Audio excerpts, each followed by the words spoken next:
बिलखुसूस साईं शोआब सरकी साहब, सैयद गुलाम शाह, मुझे भाव जहांगीर का राउजो साहब, रज़ाक सोलंगी साहब, मोहम्मद खान शेख, साईं खालिद साहब, जुल्फ़कार लांगा, इन्हनि सभिनी जो शुक्रगुज़ार आहियां जिन ऐं ॿियनि सभिनी वकीलनि जो जिन बहरिया टाउन के पुरअमन एहतजाजी धरणे के ख़िलाफ़ जेका रियासती बरबरीत हुई त सिंध जा कानूनदान सीनो सुपर करे बीठा ऐं सरकार जी आमरियत ऐं गुंडा राज ऐं जेको तशद्दुद जो माहौल बर्पा कयो उन जे ख़िलाफ़ सिंध जा सभु वकील ॿाहिरि निकिरी आया। सिंध सोसाइटी, इंसानी हक़नि जा नुमाइंदा त ही जाली ऐं सरकारी सरपरस्ती में हथरादू नमूने सां बहरिया टाउन जे अंदरि बाहि ॼाराई वई।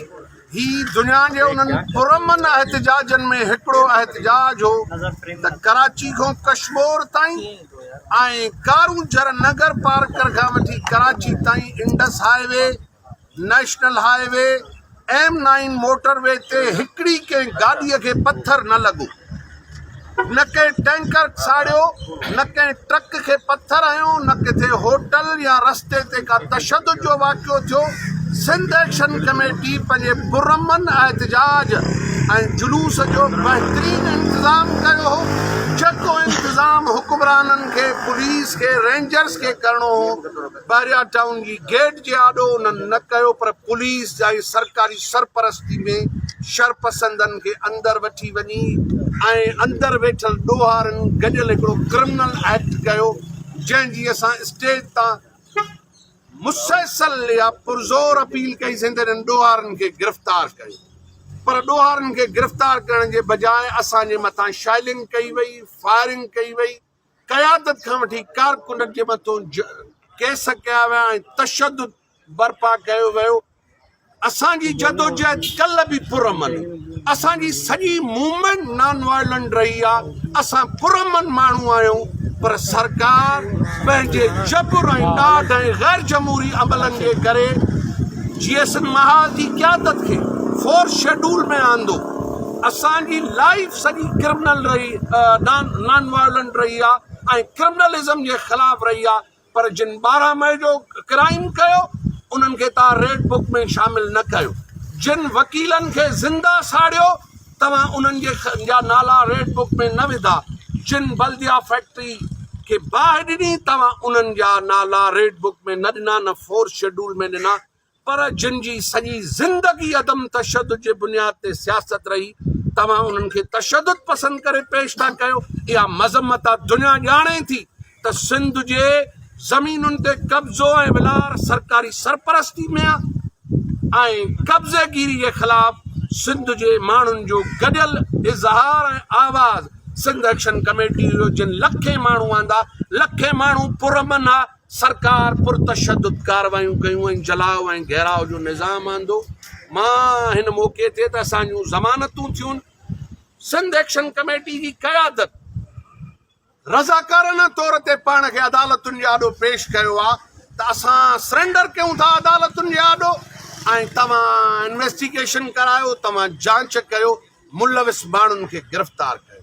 पर उन्हनि जे मुलविस माण्हुनि जे गिरफ़्तार करण जे बजाए अॼु बि पुरअमन कारकुननि जे घरनि ते चढ़ायूं कयूं थियूं वञनि, असांजा कारकुन गिरफ़्तार कया वञनि था।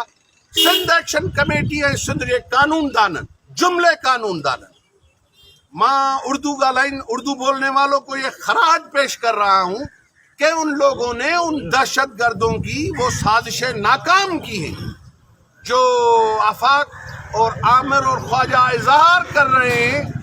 ये तो दरिंदगी और कब्जेगिरियत मलक रियाज, DHA और हुक्मरानों की है कि वो कराची से लेकर जानशोरों से लेकर ठट्टो तक हमारी जमीनों पे कब्जा कर रहे हैं। ये लालू खेत और नाजमाबाद और कोरंगी और औरंगी के और उमरकोट के लिए कोई लो कास्ट स्कीमें, हाउसिंग स्कीमें नहीं है कि मकामी सिंध के वासियों के लिए ये महल तामीर हो रहे हैं। मुझे अफसोस है कि कल भी जो 40 साल से इक़्तिदार में बैठे थे नस्ल परस्त, वो कल भी नस्ल परस्त और दहशतगर्द थे, आज भी उनका इजहार दहशतगर्दी करने वाला है।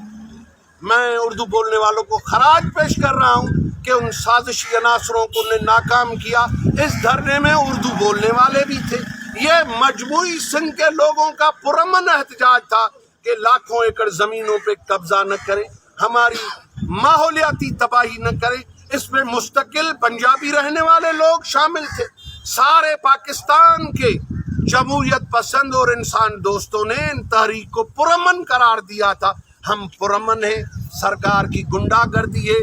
آج ہم جب کورٹوں میں ہیں تو کل ہمارا اگر یہ احتجاج ہم نے ملتوی کیا ہے سندھ اسمبلی کے باہر, وہ ہر صورت میں سندھ اسمبلی کے باہر ہمارا دھرنا لگے گا اور ہم کہیں گے کہ قانون سازی کرو کہ سندھ کی زمینوں پہ غیر قانونی قبضہ ختم ہو, ماحولیاتی تباہی ختم ہو.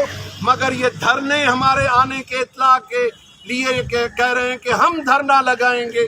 ہمارا دھرنا اور ہماری جدوجہد کل بھی پرامن تھی. آپ کل بھی دہشت گرد تھے, آج بھی دہشت گرد تھے. Okay sir, thank you. ایک سیکنڈ میں بات کرتا ہوں.